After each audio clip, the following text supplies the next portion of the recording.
I really liked all the things that the Rotary Club stands for. Connecting the community, all the values, the four-way test, and everything like that. I feel really happy to be here among you all. So, thank you.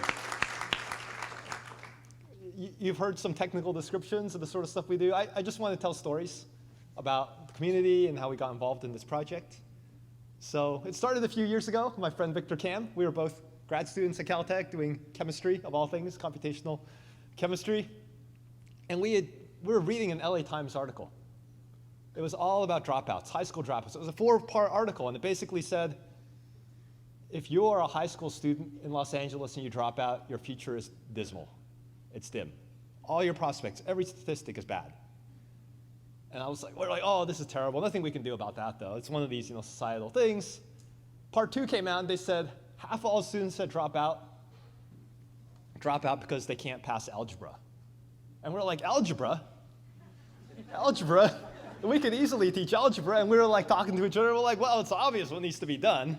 Victor's like, we just need to make a machine that can teach anyone anything. And like, yeah, how are we going to store the knowledge? Oh, we'll make a tree. You mean a graph? Yeah, directed acyclic graph. Okay, yeah, we'll figure it.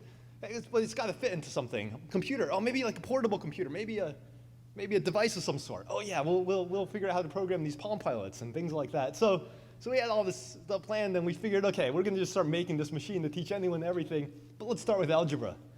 And so, we went down. I talked to a professor I had known as an undergrad, Professor Broussais. We're like, yeah, Victor and I, we're going to take some time. We're just going to do this. And he was like, not chemistry. We're like, no, education. Pretty similar. He's like, it's not similar, but.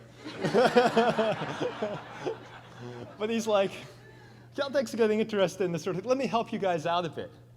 So he writes an email to the Vice Provost, Melanie Hunt. And he writes, Dear Melanie, very informal, first name basis, obviously, of course, Caltech. He's like, I just had a meeting with this guy, Julius. He's got the most brilliant thing. He just showed me on education, and you have to see it tomorrow. And she writes back, sure, anything that's impressive to you is going to be great for me.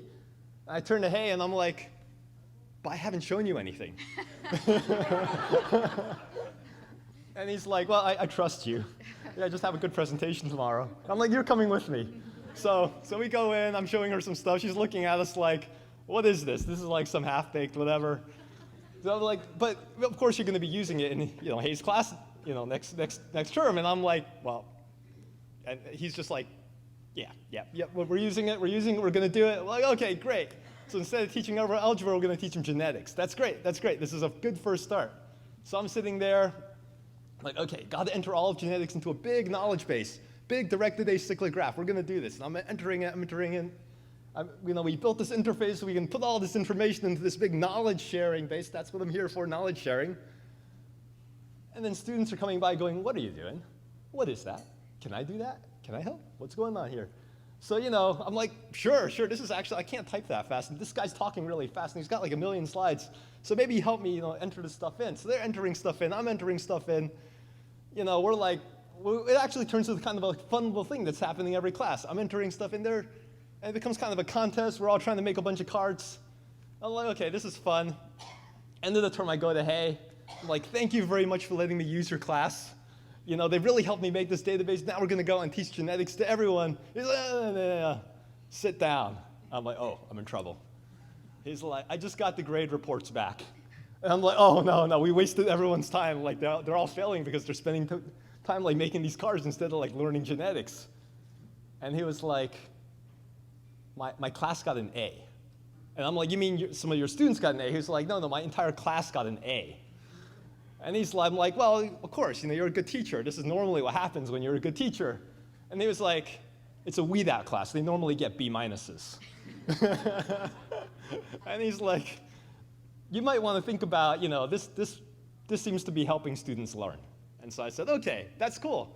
It turns out that even the act of combining knowledge in some shared base and sharing stuff seems to be a good way to learn. So that was kind of cool. We kind of ran with that idea. We went to K through 12, went to other schools. I had a friend, James Maloney. He did K through 12 outreach. He pulled me into outreach. We were like, let's just teach a summer class using this thing. Sure, why not? We'll make it up. We did it. Students liked it. We started going to schools. We started doing all this stuff with teachers.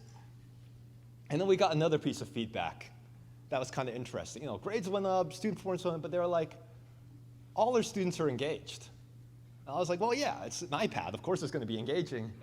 And then she was like, no, the first part of the sentence, all our students are engaged. And we're like, oh, why is that unusual? She's like, well, I mean, there's all the students you expect to be engaged, but we also have all these, you know, English language learners who never participate, never contribute, who are adding stuff like crazy. And we have the special ed students here who, like, we've completely sort of zoned out, and they're adding things at the same level as the other students. They're like, literally all the students are participating, and they're doing well. And we were like, oh, that's actually pretty neat.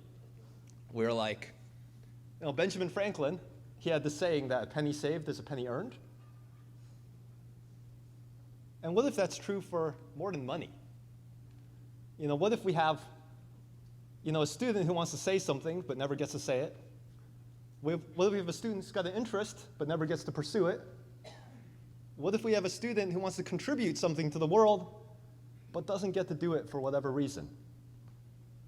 But with some technology, with some help with the community, you know, working with Monica Barsever's class, you know, working on iGEM, sharing all this knowledge, adding all this stuff together, doing research, you know, her students, her girls have made incredible advances, you know, in genetics and bioengineering, and shared it with the world, and done these things collaboratively, you know, with this 1% help from our app. You know, Suzanne York, she might also be here. She's a third grade teacher. Also Sarah Madre, also a Rotarian. She's in her class, third graders, sharing things about ant farms and things with Caltech scientists doing all these things. You know, Min Pham here, also a CSA, also, you know, a teacher using skies to, you know, make collaborative activities for her students, and they're all sharing it with science people. What if all it takes, not all it takes, what if the community can help make sure that no human potential is wasted, that everyone can live up to their fullest extent? Because isn't that what education's about? It's more than just filling brains. It's more about just imparting, you know, knowledge and transferring it from A to B to C to D. Isn't it about making sure that we can all participate and all contribute and all be what we can be? And so I think that's what the Rotarians want. I think this is what we want, and I'm really glad to be able to contribute in some small way to the overall effort. So thank you very much for having me here.